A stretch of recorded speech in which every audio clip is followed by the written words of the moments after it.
राजा उपरिचय एक महान प्रतापी राजा था। वह बड़ा धर्मात्मा और बड़ा सत्यव्रती था। उसने अपने तप से देवराज इंद्र को प्रसन्न करके एक विमान और न सूखने वाली सुंदर माला प्राप्त की थी। वह माला धारण करके विमान पर बैठकर आकाश में परिभ्रमण किया करता था। उसे आखेट का बड़ा चाव था। वह प्रायः वनों में आखेट के लिए जाया करता था।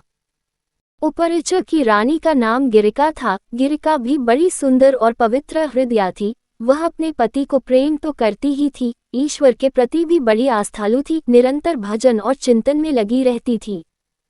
एक बार गिरिका ऋतुमती हुई। 3 दिनों के पश्चात जब वह शुद्ध हुई तो उपरिचय उसके साथ रमन करने से पूर्व ही वन में आखेट के लिए चला गया। राजा आखेट के लिए चला तो गया, किंतु उसका ध्यान रानी के साथ रमन करने की ओर ही लगा रहा। दोपहर का समय था। राजा वन में एक अशोक वृक्ष के नीचे बैठा हुआ था। शीतल और सुगंधित हवा चल रही थी। मृदुल स्वरों में पक्षी गान कर रहे थे। राजा का ध्यान रानी की ओर चला गया। वह रमन के संबंध में मन ही मन सोचने लगा। राजा कामातुर हो उठा और उसका वीर्य स्खलित हो गया। राजा ने सोचा, उसका वीर्य व्यर्थ नहीं जा सकता, अतः उसने अपने वीर्य को एक दोने में रखकर विमान में बैठे हुए बाज पक्षी को बुलाकर उससे कहा, तुम इस दोने को ले जाकर मेरी रानी को दे दो, वह इसे अपने गर्भ में धारण कर लेगी।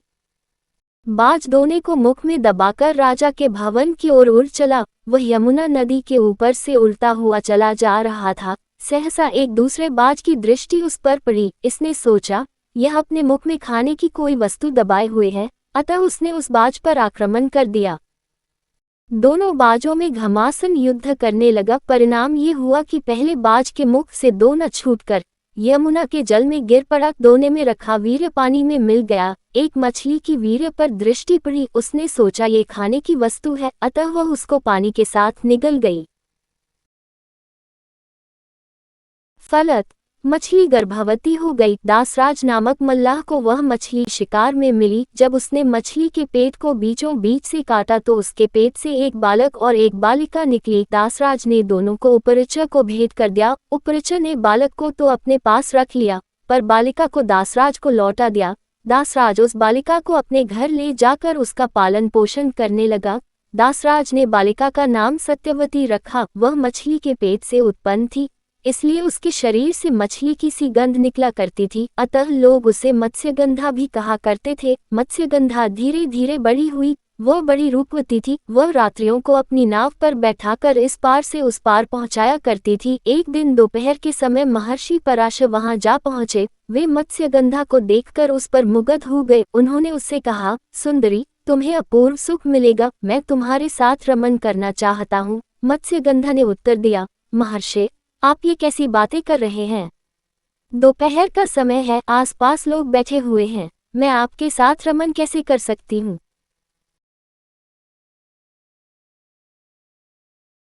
पराशर जी ने योग शक्ति से चारों ओर कोहरा पैदा कर दिया और बोले, अब हमें कोई नहीं देख सकेगा, तू निश्चिंत होकर मेरे प्रस्ताव को स्वीकार कर ले। मत्स्यगंधा पुनः बोल उठी, महर्षि, मैं कुमारी हूँ, पिता की आज्ञा के अधीन हूँ, आपके साथ रमन करने से मेरा कौमार्य नष्ट हो जाएगा, मैं समाज में लांछित बन जाऊंगी। पराशर जी ने उत्तर दिया, तुम चिंता मत करो, मुझसे रमन करने के पश्चात भी तुम्हारा कौमार्य बना रहेगा।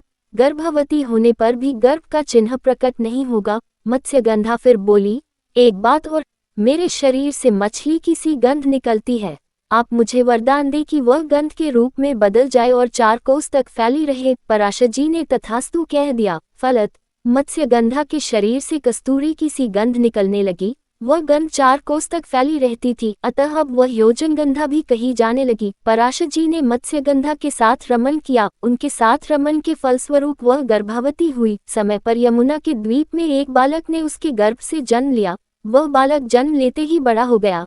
वह तप करने के लिए वन में चला गया। वही बालक जगत में वेदव्यास जी के नाम से प्रसिद्ध हुआ। वेदव्यास जी का पूरा नाम कृष्ण द्वैपायन वेदव्यास था। वे श्याम वर्ण के थे, इसलिए उनका नाम कृष्ण पड़ा। वे 2 द्वीपों के बीच में पैदा हुए थे, इसलिए द्वैपायन कहे जाते थे।